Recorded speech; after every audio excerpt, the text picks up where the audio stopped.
So in the previous lesson, we looked at the book of Ecclesiastes and demonstrated how that book, that its key term, typically translated vanity or meaningless or something like that, is in fact a reference to the retribution principle and its first failure, Cain and Abel, right? Because Abel, there are multiple references to Genesis in Ecclesiastes, and then we have this key word, hevel, which is the exact same word as Abel. Okay, now in this lesson, we're going to look at this idea of joy. Okay, so in addition to lamenting the Abel-like nature of our existence and how what we experience in life doesn't always match up with what we expect from the Pentateuch.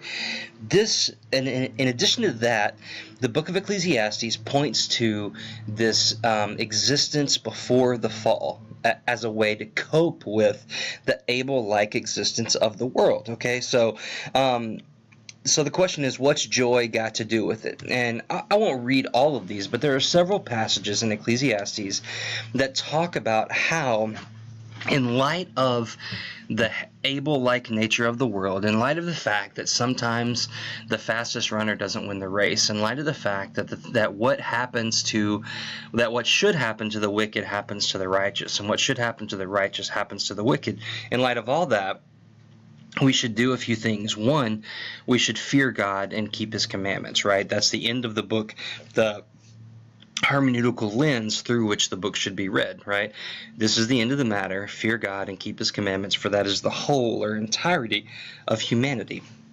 In addition to that, we should take joy in the things that God allows us to enjoy. Ecclesiastes 2:24, there's nothing better for a person than that he should eat and drink and find enjoyment in his toil or work. This also I saw is from the hand of God. For apart from Him, who can eat or who can have enjoyment? For to the one who pleases Him, God has given wisdom and knowledge and joy. But to the sinner, He's given the business of gathering and collecting, only to give to one who pleases God. This is a hevel and a striving after wind. Okay, so the author here of Ecclesiastes is pointing us back to what we can enjoy what we enjoyed before the fall, right?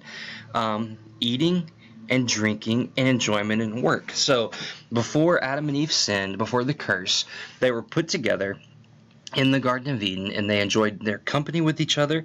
They were told they could enjoy all the trees in the entire garden except for the one tree, the tree of the knowledge of good and evil. Okay, so they were meant to enjoy they were meant to enjoy food. They were told, Adam and Eve, Adam was told to tend the garden, to keep it, right? That was his duty even before the fall. So he is to take joy at that moment in his work. Of course, later, the work is cursed, or the ground is cursed, such that he will experience difficulty in toiling and working, and yet work originally was part of God's plan for humans. And so Ecclesiastes tells us to go back to that time and take enjoyment of the things God allows. Again, in Ecclesiastes 3, he says, look, I've seen the business God has given the children of men to be busy with, right? And you can't find out. And God has put this eternity into our hearts. And then he goes on to say, I perceive that there's nothing better for them than to be joyful and to do good as long as they live. Also, that everyone should eat and drink and take pleasure in his toil. This is God's gift to man. He goes on to say, what happens to the children of men and what happens to the beasts is the same. As one dies, so dies the other. That's a hevel thing, an Abel thing. They all have the same breath, and man has no advantage over beasts, for all is hevel or Abel. All go to one place. All are from the dust. All return. Who knows where the Spirit of God goes upward and the Spirit of man goes downward to the earth? So there's nothing better than that a man should rejoice in his work, for that is his lot. Again, in light of death, in light of the Abel-like nature of our existence, we enjoy our work. Here in Ecclesiastes 5, he says, it's good and fitting to eat and drink and find enjoyment in his toil. Ecclesiastes 8, I commend joy, for man has no good thing under the sun, but to eat and drink and be joyful, for this will go with him through all his toil in the days of his life that God has given him under the sun. Ecclesiastes 9, go, eat your bread with joy and drink your wine with a merry heart, for God has already approved what you do. Let your garments be always white, let not oil be lacking on your head.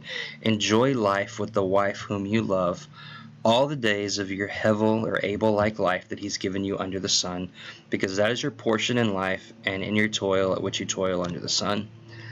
Ecclesiastes 9 says, Ecclesiastes 11, he says, remember the days of darkness will be many. And then he goes on to say, remove vexation from your heart and put away pain from your body, for youth and the dawn of life are Abel or Hevel. Okay? So, we've seen that this existence in life is not as it should be because of this curse that sin brought into the world. And the author of Ecclesiastes tells us, in light of that, we should take joy in these gifts that God has given us, which are the very same gifts that God gave his people in the Garden of Eden, that God gave Adam and Eve in the Garden of Eden. So the book of Ecclesiastes ends with this command to fear God and keep his commandments. In a few places throughout the book, it repeats this refrain, or repeats this idea of fearing God.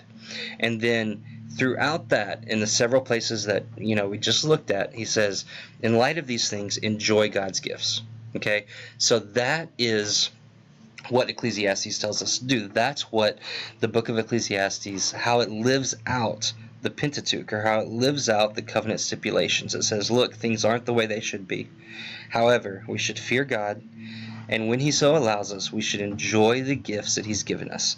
And in this, the book of Ecclesiastes is using what Lewis deems poetic language to talk about how we live out what God has commanded in the Pentateuch.